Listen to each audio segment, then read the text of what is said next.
ma wabiro bedo ni watayo jowa maber. Dachaka wuo ni korka education. Wan gi education agenda maga aneno ka nitie ng'ikruok korka nyaka wa support as leaders. Nwakelo kata mana through my initiative nwakelo well wisher moro Rai Kanyaika mondo olos ne jo Rai Kanyaika lab. But I'm happy to report ni jogo pod temo loso that lab mondo bed lab ma nyalo konyo the junior secondary. And waboro temo mondo mi kata mana skunde wa moko machalo kaka Ogango, Mbeme, Nyamasaria kwa nyalo yudo well wishers nikech anto fuku na to ok tut nikech nyoka donjo but wabro konyo mondo wami kaka wanyalo gide, though it's not under the docket of a MCA to do that, but education en gima lich ne oganda kamano. Ero kamano Michael Ong'ela, winjo kiwacho kanyo maber kabisa ni gombo ni en mondo ne kaka yore bendo los maber kabisa in terms of skunde bendo de maber kabisa. Gweng'i no insecurity osebedo marach kabisa, keni mate nyalo wacho na?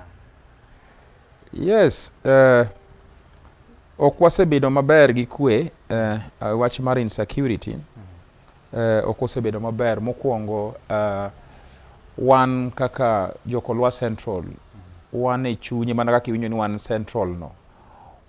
Wapaka nage Manyata, to wapaka nage Nyalenda, to wapaka nage Kolwa East, to miyo iyudo kata ni and also it's Nyamasara is coming. Then kidhi malo kidhi Kibos also is coming. Kore iyudo ka nyaka joma nyaka Kajulu iyudo ka gimoro timore tiyudo ka the insecurity joma timo gigi gin joma wuok oko. But through the security apparatus gisetemo maginyalo ma paro ni sani reports manyiwa winjo mang'eny kata kanyo winjo Kibos winjo Nyamasaria sani koro dok piny. And I'm happy for jotendwa kata mana jotelo mag jo security kuom temo matek mondo mi giduok insecurity piny e Kolwa Central kata Kisumu mzima. Yeah.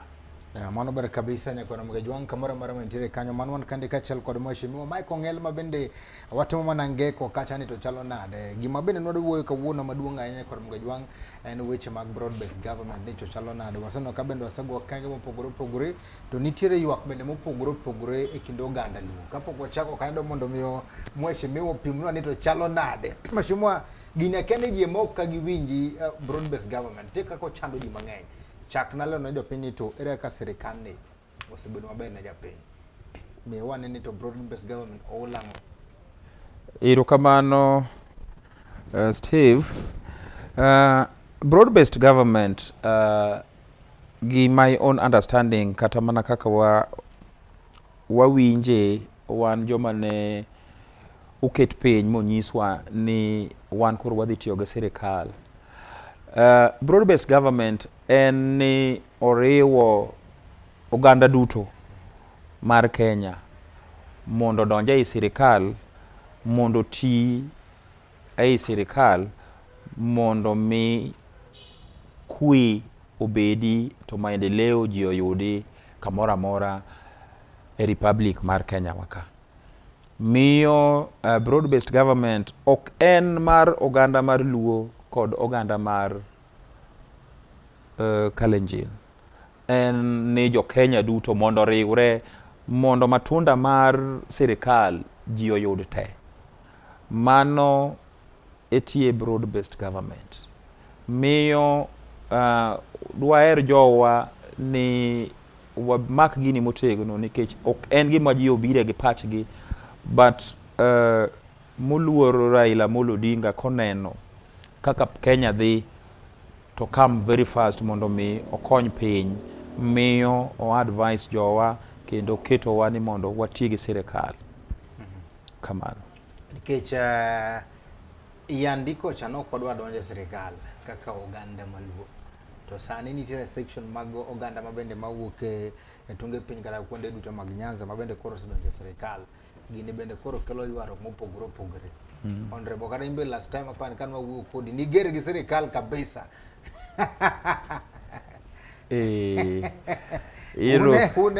Une ya mane pingo sirikal kabisa. Yes. Adwa tiyo gi wach moro and samoro inyalo bedo ni dak e niang' to ok ing'e mit niang' no. Nyaka idonje niang' man turniego matin mibilego matin koka inyalo fwenyo ni kara niang' mit. Miya tiyo gi dho mjumbe malego Usonga. Atandi Meli onge side mera. Atandi nowacho ni sirikal rach kuonge i sirikal to sirikal mit ka ine sirikal. Miyo mathin manye wasedonjoga e sirikal ni waseng'e mit sirikal. Miyo wawacho ni gini to kwawuoge wan e sirikand ni. Makata korach to wan mana iye to wakwero mana maricho go to molemo mantie e sirikand ni be wakawa wapona pona. Koro mit mage moyudo ni e sirikal no koro achino ok nyal pinge. Ai to Steve yawa. Ine piny mane? Mit mane? Steve ine piny mane? Steve ine piny mane? Koro ude sirikal mano kwa yudo cha. Mokwongo wabrogo erokamano ne Right Honorable Raila Amolo Odinga kuom miyo wadhi oganda mar luwo the right direction.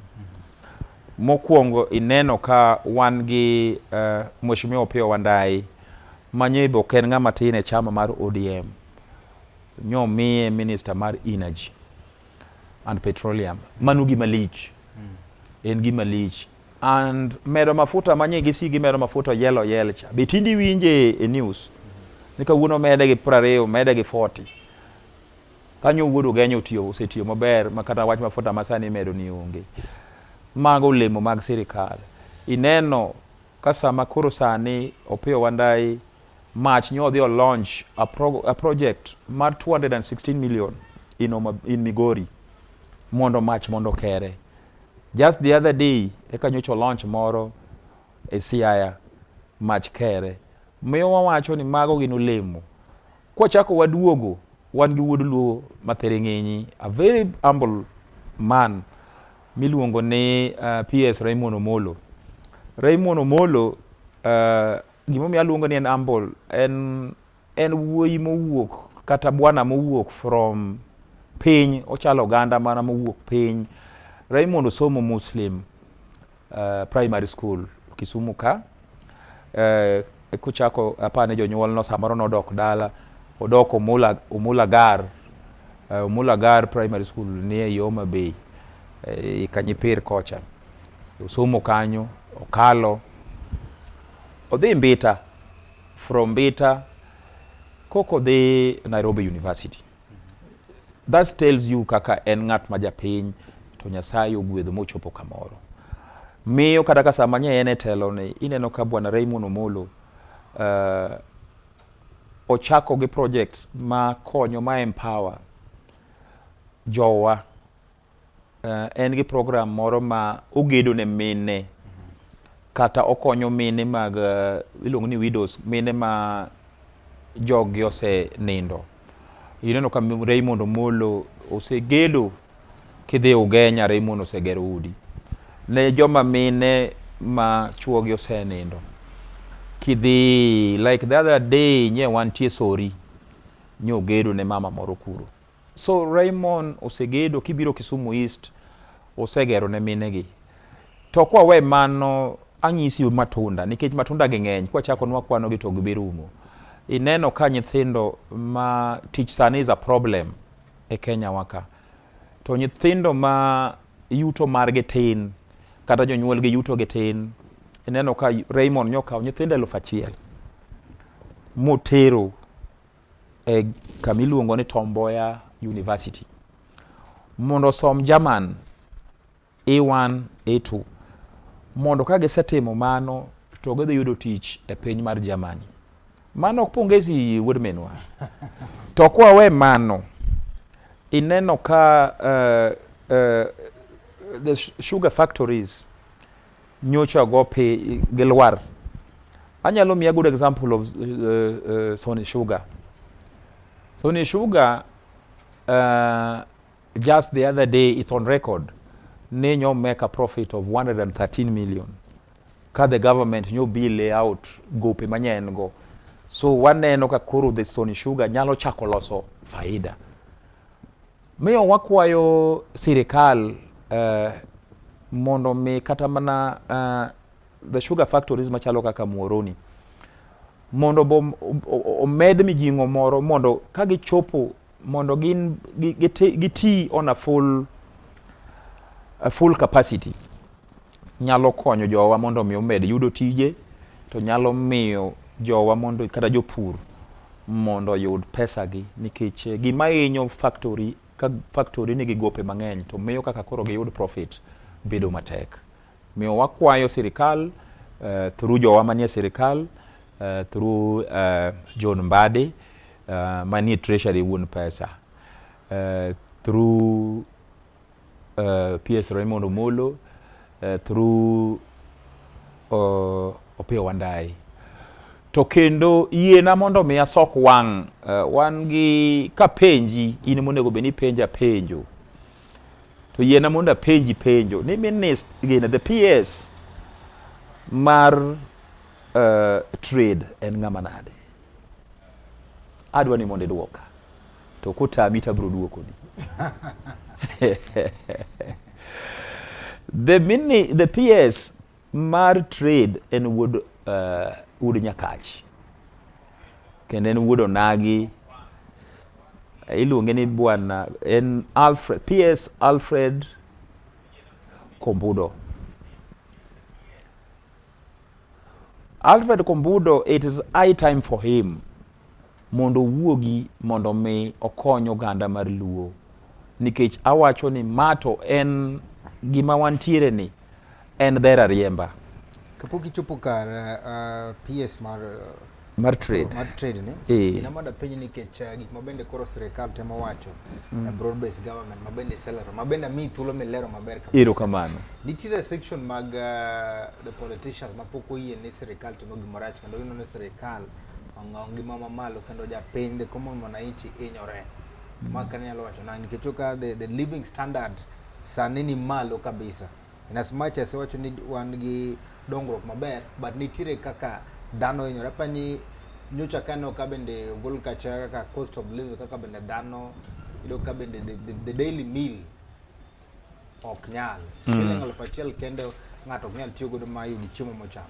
Mato sirikal ka kodang wacho ni konyo nikech dhana ni bende koro ido ka bende koro maisha tek kabisa. Weche mag tax odo malo kabisa. Momiyo part of the joluo moko be wacho ni bwana sirikal enyowa okwanyongo ben wadonje sirikal asasa. To in kai wacho ni koro sirikal koro ber kabisa wan kanye. Itiyo gi language awacho ni sirikal ber but ok awacho kabisa. Kabisa no gole dhogi.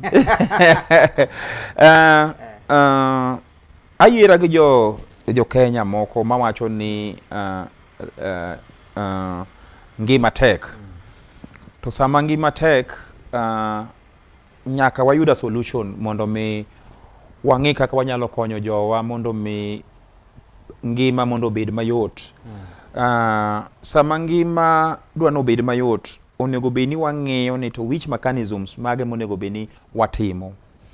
Ineno ko chuno mondo wakawo an expert mondo mi odonje treasury mondo mi manage the treasury. The expert mwaketo en John Mbadi. Tineno ka osechako keto the mechanisms mamiyo gik moko achiel ariyo ngima mar japiny nyalo dok piny. Change ok en gima biro instant but en gima biro gradual. Miyo nyalo kwayo jowa ni mondo wahore mondo wami jowa manywa keto gi thuolo mondo wang'e kaka ni to the expert magin go gi ang'o ma ginyalo konyo go japiny mondo ngima mondo dok piny. Ineno ka the government is trying to bring gik machalo kaka subsidized fertilizers mondo mi nikech piny ma ok oamini pur mano piny ma cannot develop nikech backbone mar piny en pur. Ko nyalo bedo ni oganda wa wadhi e puothe kendo wanyalo timo gik moko kendo wapuro, to aparo ni kata mana ngima mapek cha emomiyo awacho ni kaber to Muhoroni onego bed ni tiyo on the full capacity. Sama japur niang' kao niang' tero Muhoroni, chien kocha ka watindo kwa dongo, Muhoroni niluongo ni Muhoroni Asai, en kama ne ngima bere, kata mana joma nodak Muhoroni can attest to you ni Muhoroni ne en kama ber nikech mar pur. Miyo wakwayo sirikal mondo kony jowa mondo Muhoroni mondo duogi. Wakwayo sirikal mondo mi Sony Sugar mondo duogi. And kata mana the cotton farming, we should revive the cotton farming fully kaka oganda mar Luo. To kata mana the fishing industry, kaber to nego bed ni wan gi factory mwa waloso the final products ka. Wamako rech ka to watero factory wa, to ok ni wakao rech ka to watero nyaka Thika. Kwatimo mago to wadhi empower jowa. And atmedo kendo kasiro kendo awacho, sama ng'ato riembo ni dhiang', nyaka wayiere kendo nyaka wabelieve ni sirikal ni nyok wagone kura. Ochalo dhera riemba. Sama dhera riemba sama inyiedho ting'iyo rangach. Dhera riemba sama inyiedho ting'iyo rangach nikech wuon gi nyalo ome sa asaya. Miyo wakwayo jowa manie sirikal mondo wati gi this opportunity maber. Maka sa ochopo bang' higni 5 to wabiro kao stock ni to in kaka PS Raymond Omolo, ang'o manyitimo no oganda Luo mitimo matach oganda Luo, nikech gimitimo na individual obro paro ni ng'ane to nokonya momiyo achopo e kiwango makama. Miyo waparo jowa machalo kaka Robert Ouko, miyo waparo kaka jowa Odiyo mnane gi kweth maber kabisa kendo ne wan bende gi policies gi lek mabende ndwadwa mondo kel na jo Kenya. Mabende kwaneno bende lango timo kaka Martha Karua, Kalonzo Musyoka, kachiel kod joma bende ne oketo kacha sigigi maber kabisa mondo ng'eni lokruok nobeti. Bang' kane broad-based government osebedo ka bende koro joge noneno ni gima donje sirikal ok ber, nikech sirikal ne mwagoyo to kendo wachak wadwa support tende ni wadonjo kendo kwa fight na the rights of the common man. Sani wano ka bende koro Kalonzo osewuok kacha kachiel kod Martha Karua kendo giriwore gi mana en jalup ker Rigathi Gachagua, kendo ka giwacho ni sirikal ni rach, kendo Rigathi wacho ni en gi onyiso ni by Sunday odhi golo kacha statement. Akeni mai ale wacho nang'o. Section of the ODM kama bedo tingo Edwin Sifuna gi nowacho ni bwana, wan mana jok modonje sirikal choma jok mana gichalo jok kwaya, gine kwaya. Iro kamano. Worship team. Iriwo na dhano mang'eny ka, ichako na gi Kalonzo, tiketo na Martha Karua, tiketo na Gachagua. Sifuna biluongo nyinge? Kabisa. Sifuna benie gini. Koro iwacho na ne jogi ni oform gi alliance moro. Giwacho ni sirikal okter japiny kama kare. Iro kamano. Abiro chako gi wuon wach. Wuon wach en Gachagua. Gachagua ok wacha dieri ne jo Kenya. Nikech the truth, winyo kiluonge ne the truthful man. The truthful man. Dinye en ng'ama truthful man. Gachagua nenye ogweta okende. Nyone go beno se resign by himself, then o expose the government. Nyoko riti mondo riembe koko chaki. Ochalo dhako ingo go nyithinda par. Ko useda kode for 40 years. Ka kore nyise ne unyawegi koro ok wanyal dak kodi, ko chako kwano ni problems magi to useda kode 40 years. Gachagua de kane bedo ng'ama jadier. The first 100 days manene telo nonego beno se expose the government, because most of their pledges kata managik manage wacho negin ni within 100 days wadhi timo 1 2 3 4 5 6. Kanoko temo mano, that tells you he is not a truthful man. to en ng'ama ywago dayo. Ng'ama ywago dayo antiene nang'o? Oywaga ng'e. Mane gima Gachagua en. Kalonzo Musyoka en ng'ama ber kendo osechung' kodwa kaka oganda. But nye chopo gima nye Raila timo, nyo nyaka ochung', nyaka nyo make a stand mondo mi nyo kony Kenya. Nikech Kenya di koro chalo kaka Congo, kata kaka pinje moko Somali manye lweny. Ineno kata ka nye jinsi oteme mana matin.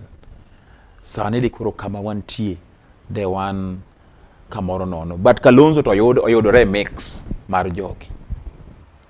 Let us be honest. Ng'ato kaka koro Martha Karua kata mana a single MCA manyo miyo wa Azimio.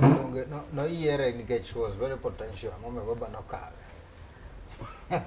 Which we don't okwatamore, but koro sani nyi wawacho ni now nikech nitie pre and after.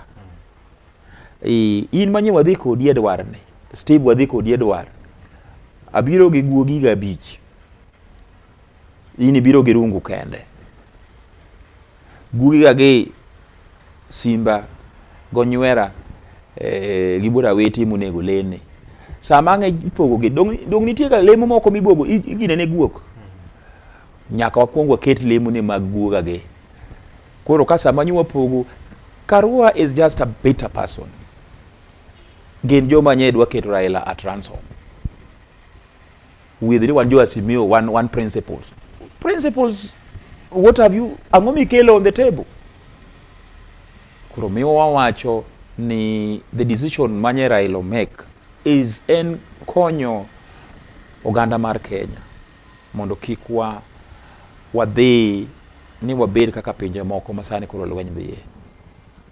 Kanyo to waburo pogore kodi kata kapo nige wacho, but the decision mar Raila ni nyen gima ber ahinya. Dong kada mana jok molonje broad-based government be pando wacho ni jok mano kuongo karach niwe mondo babo kuongo tel to une serikali te. Ae siasa makalungu.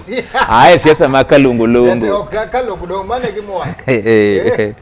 An gima ng'eyo une serikali ni bende nitie ywarok matin tin. Mago to nitie jomoko ma nyalo gine. And kiwuoyo kuom Sifuna, okang'eyo ni Sifuna wuoyo from which angle. And en gi teko mar wuoyo as a individual, nikech mano pache kaka individual kaka Sifuna. Oja Kenya. But adifa ge Sifuna on the two grounds. Mokwongo adifa ge Sifuna ni ang'omiyo migosi Sifuna sama odwa wacho weche ni kata odwa attack the government, to biro attack the government mana Luo Nyanza waka. Ineno chien kacha kanye main senator ma Kisumu tho Tom Ojienda. Ineno ka Sifuna no lecture Ojienda, no cosplay Ojienda kata ni gigine, but mano ne pod wanyalo kito kanyo. Ineno kanye waiko msomi Roslyn Odede akeni eno yo asembo koso yoma. Ineno kanyo lecture jotend joluo. Koro penjo mara duoka ipenjo nito Sifuna ni nikech I believe ni gik mowacho gi gin pache. Moses Wetangula nyocha ne mowacho go gin adie. Maka ok not the party nini. In the ODM structure, the party leader supersedes ngata ka. Koro Sifuna uwacho pache. Kara ile mosingiso no wadwanje chama. Koro wanto wana nga watamre wawinji wach Sifuna kuzo winji wach Raila. Ini dwa winjo wach nga. Daka nyobi wache no samanye min Wetangula otho. Nyoka nene ko wacho gigo. President nye nitie Western. Nyi winjo ka Sifuna wuoye. Mo kwer mondo kwer the president ni kama. So samanya the president was in Western. Ineno ka jo Western nye gi pick. Dak Nyasifuno penjo ni the bonus mar jomumias cha oa kanye, because that is a plus to his community. Miyo wan kaka oganda mar Luo nyaka wabed jomotang' kapok wiyo wil Jaduong' Steve. Ang'o miyo ka pesa mar bonus mar sugarcane dwa wuok, the president dwa miyo oganda mar Luo bonus kata the western bonus mar niang', tipenjo ni pesa no wakanye. To oganda mamoko gi samimiyo gi bonus mar kahawa, adwa ni mondo wachik itwa maber. Samimiyo gi bonus mar kahawa tok penji ni pesa wakanye. Samidwa megi bonus mar chai ok penji ni pesa wakanye. Miyo wanyiso, and we are telling the president and we are advising the president through Raymond Omolo, through Opiyo Wandayi, through John Mbadi, that the Luo Nyanza or the Western Kenya also matters. If we are getting a bonus for tea and coffee, we as also part of Western Kenya, we are entitled to get bonus for sugarcane, and we the Luo people, we should get bonus for fishing. Those are the basic and magagi wama economic emagero economy marwa mar piny. Miyo kik ng'ato penj wani ang'o miyo pesa no nyowa kanye. Wambe we are entitled for those bonuses. Magi gik makoro bende wawacho ni broad based government bende koro kelo kama ber. Jaduong' sama koro ni koro wawacho ni jo Chemel koro nyalo yudo bonus. That town, the Chemelil town, will actually, Professor, we thank Professor Ninyocho say loss of the towns. A town like Chemelil, buro duogo to his life. Sama koro Chemelil koro tiyo to its full capacity.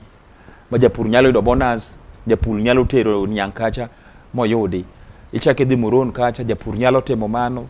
Ichaki dhi Sony Sugar, japur nyalo timo mano. To kibire dho nam ka idhi Usenge ka, idhi Homa Bay, bonuses through the circles. Why you do the bonuses through the circles?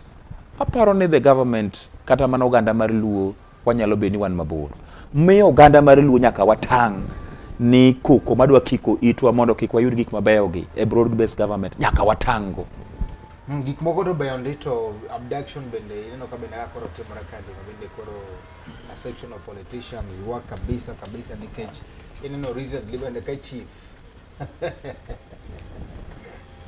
abduction chief on the nyakora magajwang kamara mara mitaka udul makende marwaki chenro mar bug singo gisingo mabende podwan kande kachal kod migosi Mike Ongelo mabende watu wagodo kadie hotel no maduong' mar Selala Resort mawuok chuny boma no ma Kisumu City Oginga Odinga Street kama bende podwan nyisi ni kan kar yo mangafu kama bende kidoro gimora mora bende tioda Selala Resort wakothul makende madhi break matin kwa duogo to wacha kachagi kama waweno oda dhinge nito chakana ka bende wan kande gi penjo mar janeno mar wacho ni penja ne jatelo nito stage mar Molem jokolwa ok dwani oyaw nang'o mano penj mabende wadhi duogo kacha ka waduogo e telo no mar ariyo kendo mana kanyo matecho ni en Steve James Nyakwanya Runywan Ginyinga na ilonga ni Sospita Obungu Owich an president mar Sufuria Revolution Movement Kenya kawuono ni wantiere chunyo Nagi TV kendo wakwayo oganda duto te kamoro amora mauntie mae kama dundo wayweyo godo kaka oganda jokanyanam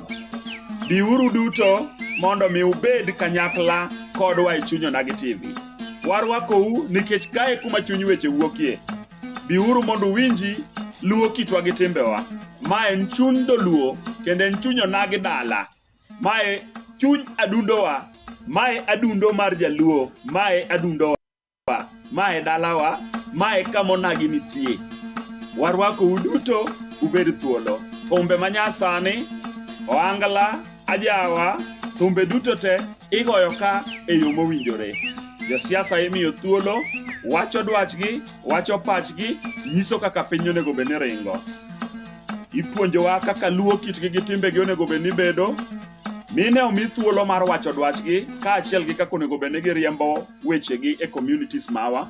Nyithindo matindo miluongo ni boy child kaachiel gi girl child bende omi ratichgi. Jodongo nigi nafas margi mar wacho wechegi abila. Dongruok duto te, mae kama dongruok nitie. Biuru e chuny onagi, biuru wabeduru e adundo marwa kaka onagi.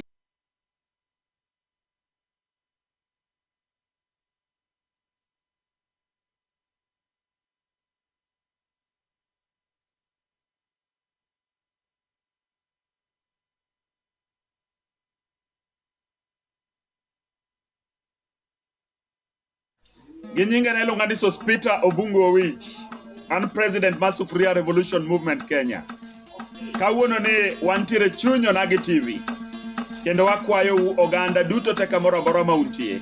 Mae kama dundo wayueyo godo kaka oganda joka Nyanam.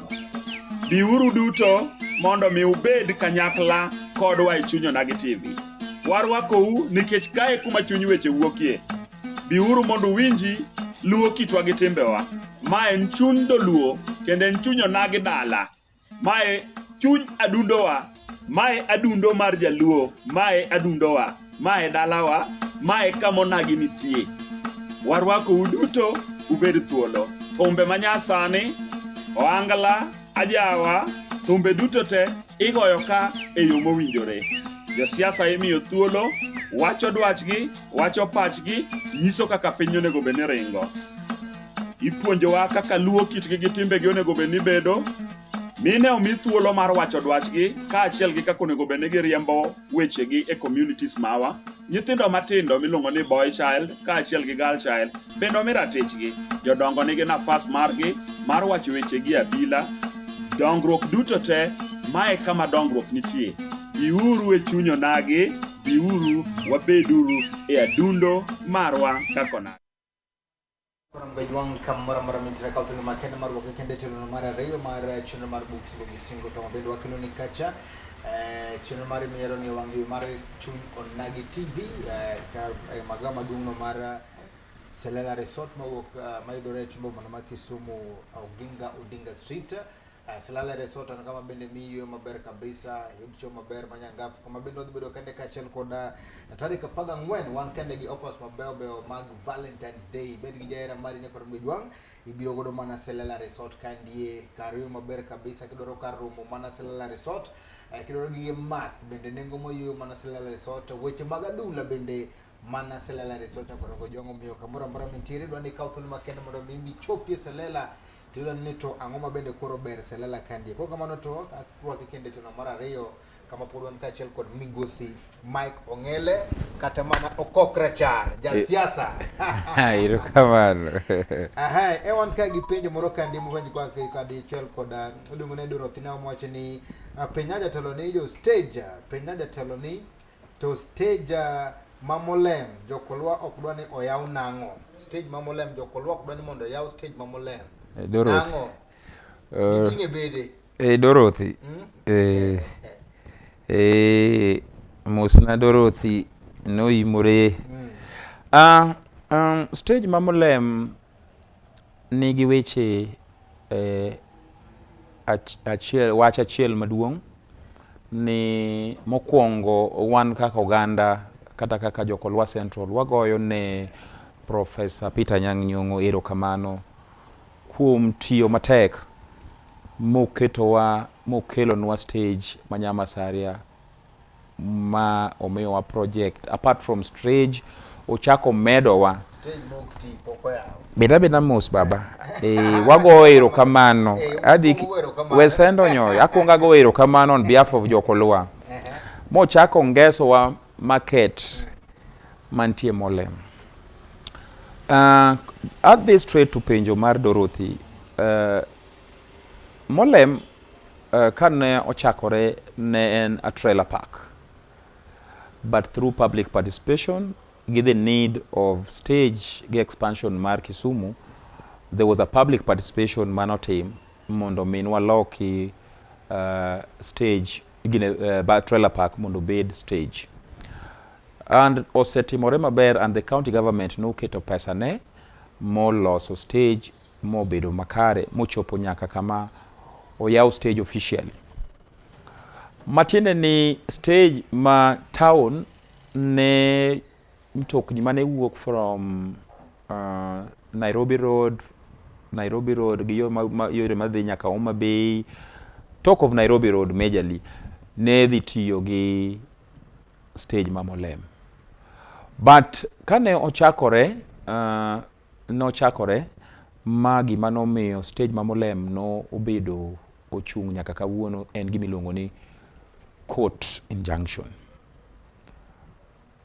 Nitie the business community mawuok town, the Matatu Owners Association, Matatu Operators kod jo ohala moko nodhi e court mochungo stage ma Molem mondo ne nitie gik mane gidwaro ni mondo timnegi ma which the court aparo ni gisani level ma wantie ne court no omiyo kata no chiwo thuolo mar dialogue mondo ji nodhi owinj the county government ma Kisumo kod joma ne odonjo mondo nodhi owinjre mondo gik mane giketo in place mondo the county government nonego tim.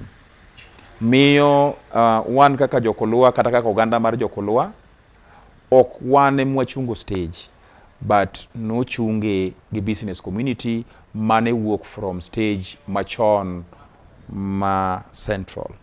Miyo wawacho ni wan kaka Jokolwa, wan kaka kinyo yawe kiny, to wan kanyo kendo wabro wako development mokelnwa gi Kisumu County. Jokolwa moko na wacho ni gimomiyo no gidwa mondo gidhi mbele nikech stores mano buru kacha cha. Gina mane gidwa ni gibed gi the owners of those stores kata gi the business pros mane nitiere. Yero kamano Steve, yena mondo mi samora mora mwawuoyo kata mane bath ndara to waketo gimiluongo ne chik mbele. Chik wacho ni any investment kata project kikelo within a locality to nego beni the locals yudo 70%. Koro sama the 70% oseyudo gini, so the 30% koke nyalo mi other interested parties. Obedi in terms of labor, obedi in terms of anything matemore in terms of development kata investment. Miyo Jakolwa Central ka en dhano 70% odonje stage, tibro neno kagima ni en giri Jokolwa kende. But katiba ema wacho kenda defend Jokolwa wa ni kane poni negi wacho mano ne ratich Jokolwa ni katiba wacho ni Jokolwa nego beni kaw 70%. Koro miyo ng'at mang'ur ma wacho ni Jokolwa no okaw gino mano mundo mar Jokolwa. And chik ne wacho ni nyaka negi kaw 70%. Jokolwa ni neno nade? To kana ng'ama law binding citizen. To katiba ema watiyo gi Jokolwa mondo 70 Jokolwa ne feel nene mayo gi giri titi gi cartels no donjo. To mano mundo Jokolwa. Mano birthright mar Jokolwa. Miyo kata chik wacho ni 70% onego mi Jokolwa. Which is right. Katiba ema wacho. To through kata mana the city manager ok ng'ama ofuwo notiyo gi chik mondo mi no wachi ni the committee and the committee mane nitie kanyo mondo ne allocate ne Jokolwa 70%. But the cartels mag town ne fail nigi dhi bedo sort changed. Emomiyo the only option mane gidongo ne ringo mondo gidhi e court. Nikech kata sani ko me watch no me the cartels, let me call them cartels, or make that 70%. One abro bedo mustari wa mbele na Jokolwa mondo me wadhwa wacho ne Jokolwa we need our rightful share of 70%. Miyo abala wanga notiyo maber mondo me no me Jokolwa 70%. But anyalo nyiso Dorothy ni kendo apart from that the county government ochako medo pesa miyo now the structures makata kikalo kanyo tineno ka igero gik ma uniform and modern. And we thank Balawanga for that and the governor, Professor Anyang' Nyong'o, for that. Come on.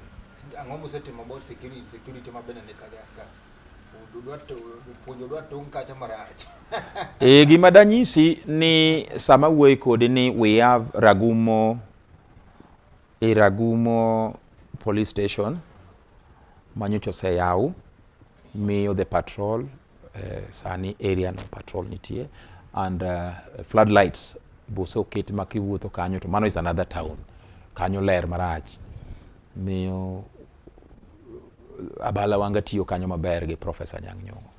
Wan ka gidani blessings wacho nani ne weyo maler kan sondu pe na jatelo ni en koro oneno ni Kenya dhi konyore nade ma koro Trump oweyo ni pachi oweyo ni pachi ka jatelo to nyalo ng'ado ne Ruto rieko mano.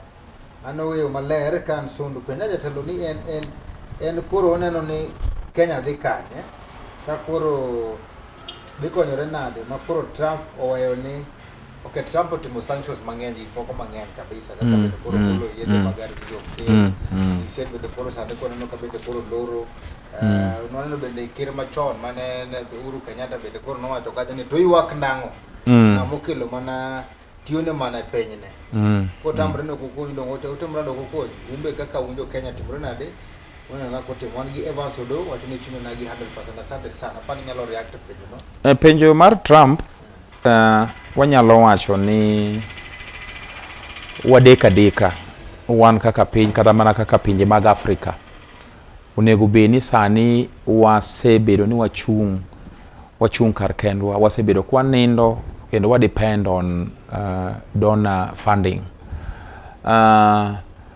Patch manosedhi retire Uhuru Muigai Kenyatta en paro maber, but en mana ni owache at the wrong time. To chalo ng'ama go siboi ni dong nye kao jo Kenya dong nywa wachun koro to uru nyanju.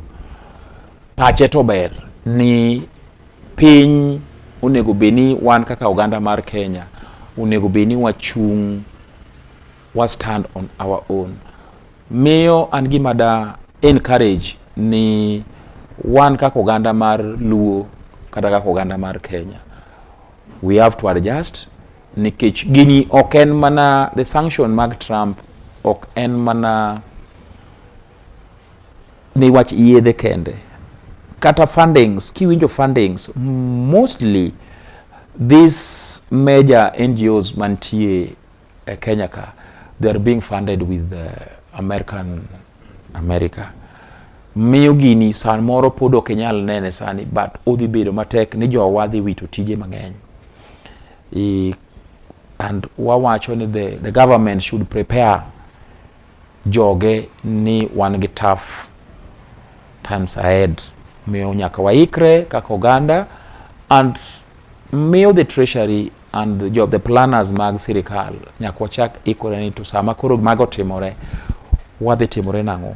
Miyo sama japiny pod ywak cha nosuru bro chuno ni gik moko projects wa moko nyaka kapo ni nyen billions mang'eny nyaka koro ng'ade mondo pesa no mondo duokne Ministry of Health mondo wayud kata subsidiary korka yedhe kapo ni nye imiyo wago nono. Koro the government nyalo kata kete ni kanya onego beni nyewe 100 to bed kata $50 obed affordable, ok ni japiny dhi kata for yadh no kende, obed ni the government can even keto subsidiary moro kanyo to japiny onyewe half price mar gino.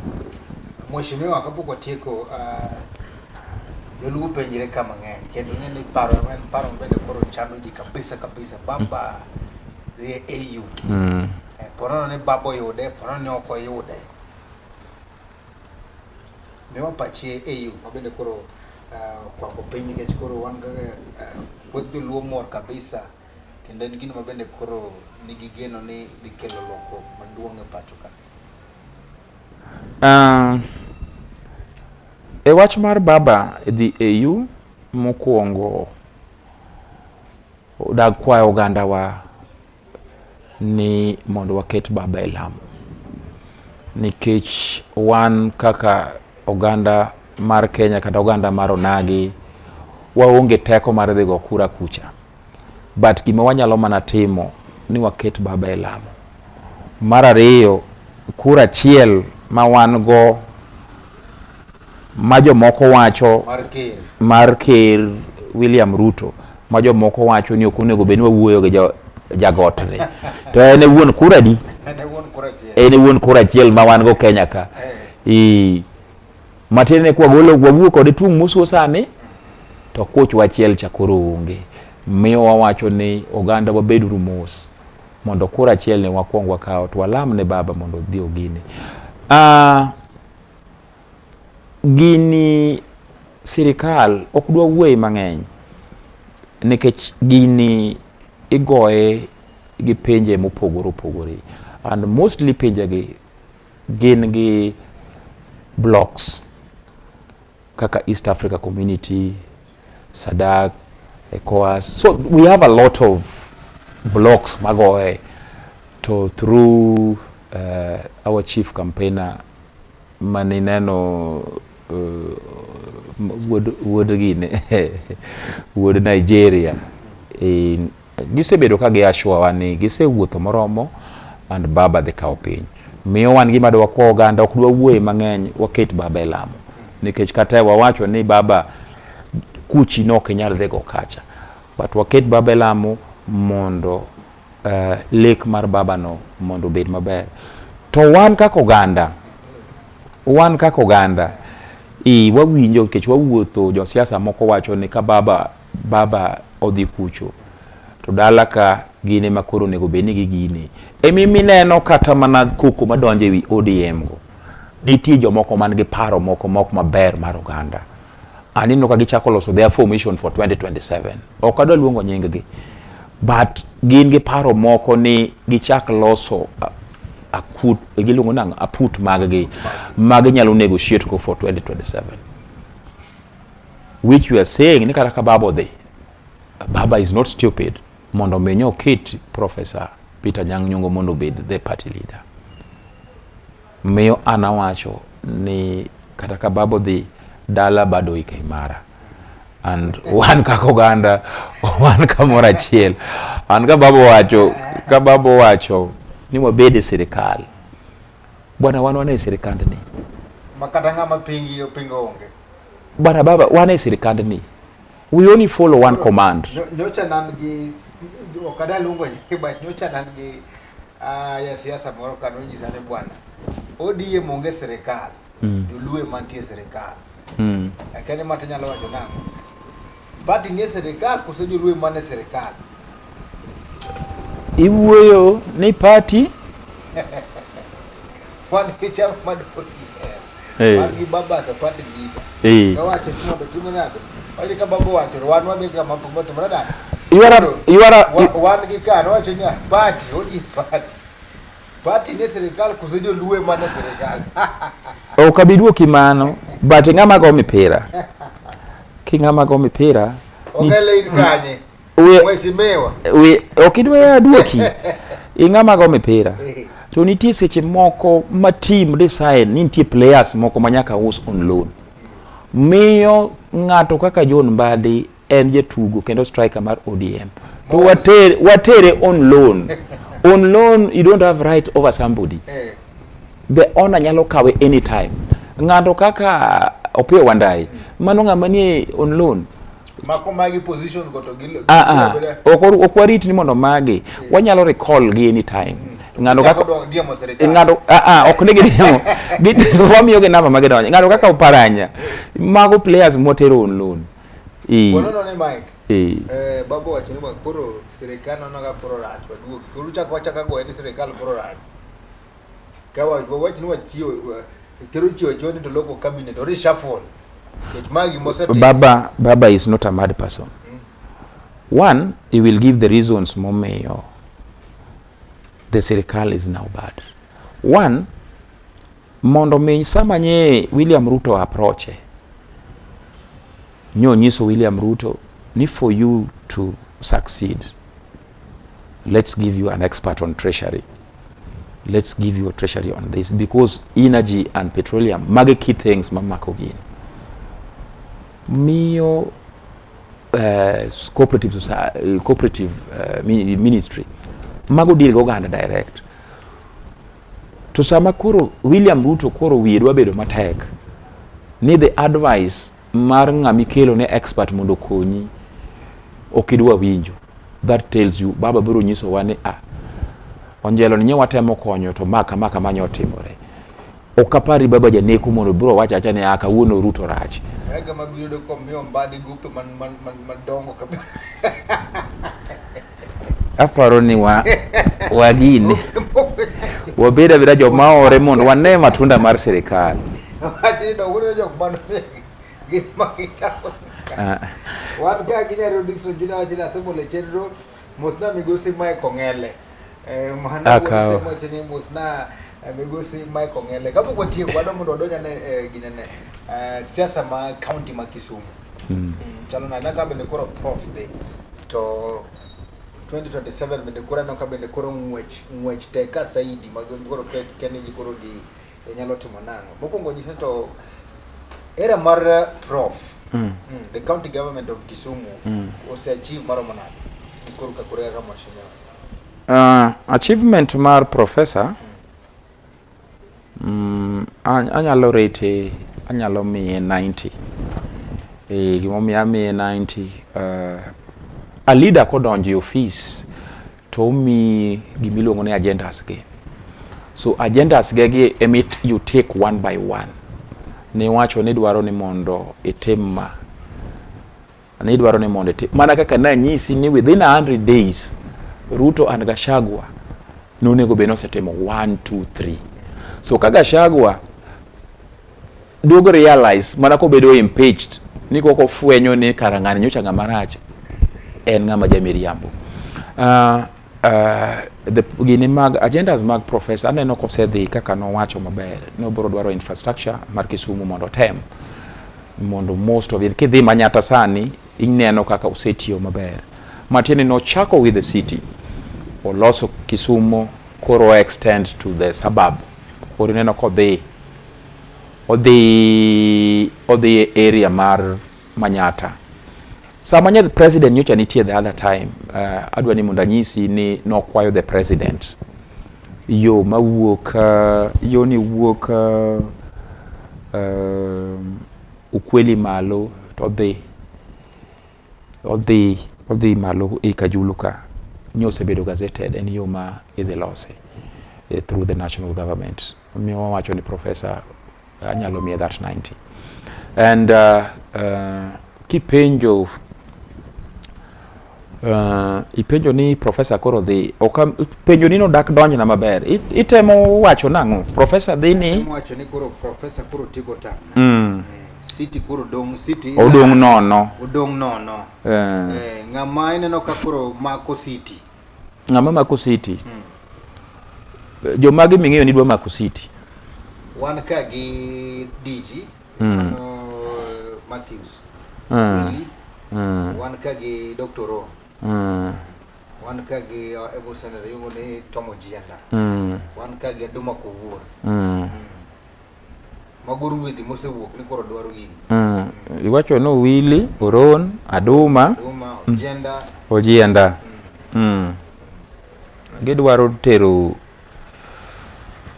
gimodong nono ni iro kamano. Aparo ni as a party okada one kaka party we are disciplined and okada wuoye a mandate moko mara because we have a party organ and the party rules mawacho ni in kidwa chung as elective post mari mar chama angoga ngomo nego beni setimo ne chama kata ngoga ngomo nego beni setimo noganda miyo anyalo mana kwayo awi maber ne joma dwa chung Kisumu madwaro governor abro kwayo awi maber ne Dr. Willy mondo meri mana tiyo matek kodwaro go piny mondo mi oser nyako ma dhi dwa 2027 danyis manoron ni mondo twe mana okanda mare mondo manye go nyako ma 2027 kasa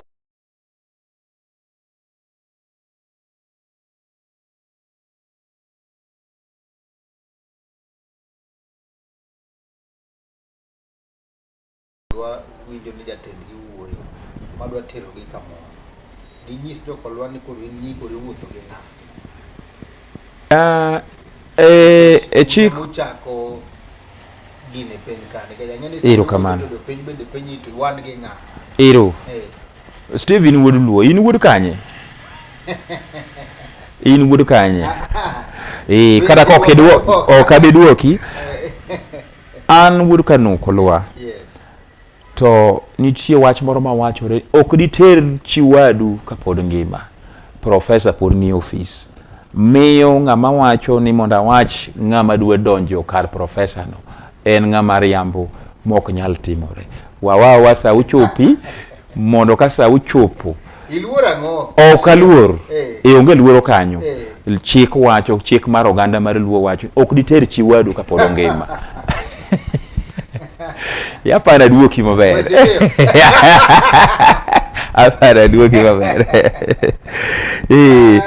abiyogi all the best may the best candidate win to gitine chama kaka wang'eyo ni gima ja chama dwaro ni nego wa register more members onego bed watiyo ne chama ni the offices kat officials mag chama onego bed bedo active kuonde moro ma gintie Kisumu county duong miyo these aspirants madwani mondo bed onego bed ne giteg chama from Nyakach, Muhoroni, Chemelil, Seme, Kajulu, Kisumu East, Kisumu Central and ilungonango Kisumu West. Kwa temo mano toka chopo time to ubro miyo un kaka joma dwero ubro miyo the party easy time mondo yer the right candidate mondo forward ne jopiny mondo jopiny ogo kogno mondo ge yer the best candidate madhi tayo the CEO mar Kisumu County. We monda penya na jopiny on behalf ni to koro sama bende koro piny din wan kande ka chel kod Mheshimiwa Michael Ongelo mabende koro wacho ni nie serikal ine serikal to an kanye aniye aneye to kaka inena kata kaka chal kaka donjo kani dok ineno ka chala ng'ama ne sirikal anyis na jopiny to Mheshimiwa Michael Ongelo ng'ama tiyo godo machiegni mabende koro kata bad sirikal mane mitiyo godo machiegni mabende koro e konyo jopiny nikech sirikal nigi miyo mopogore nyalo nyiso no under whose umbrella mabende koro tiyo godo machiegni your link.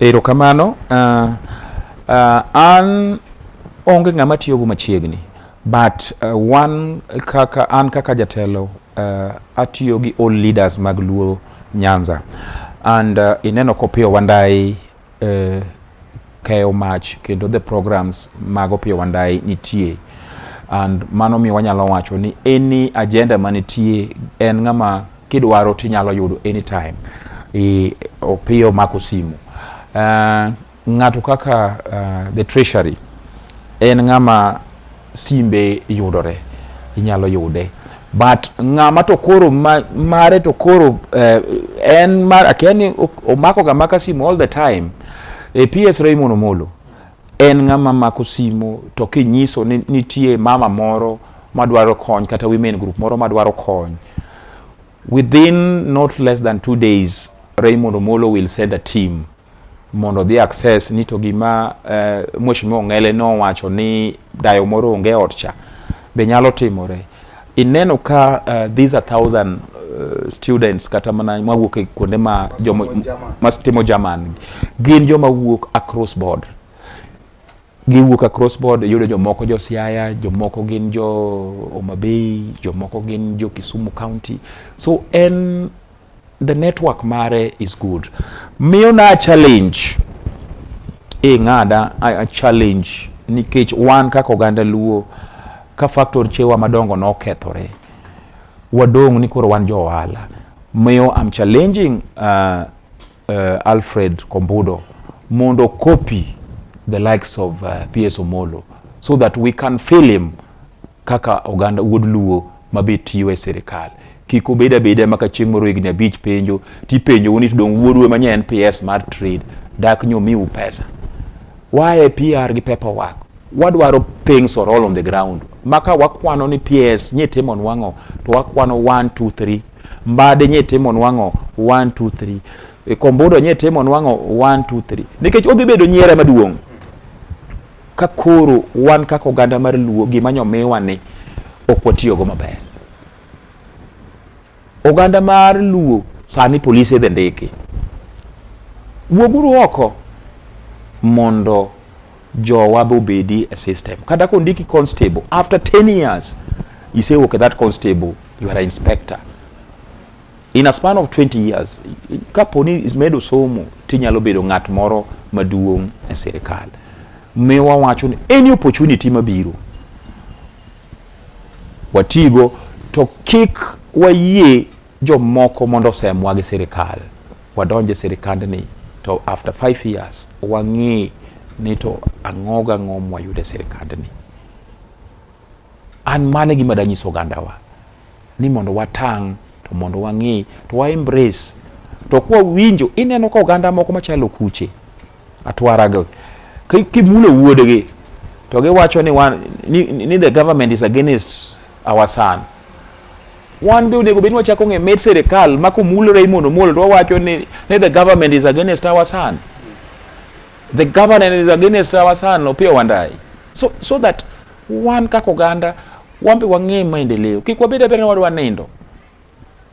And kik wabed ni gimoro wuog oko kiwinjo ni the government timo a project moro kata timo a policy somewhere obedo advertised. Apply. Kikiling ni koro molo en wuodwa obro meya. Apply. Ka en matter of applying, apply it. So that wabed ni wan oganda makiny wanyalo kwano ber sirikal mamolo kelonwa kod William Ruto kod jowa machalo kaka Raymond Omolo Gini.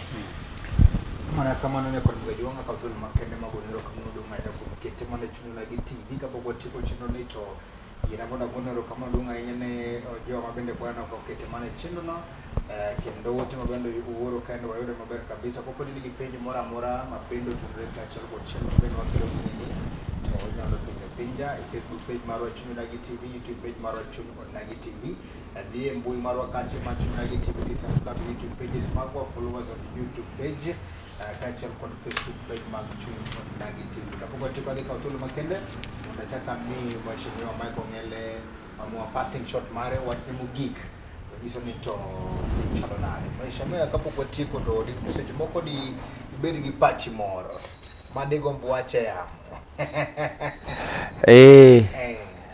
ya mokwongo agoyo ne jokulwa Central erokamano ahinya.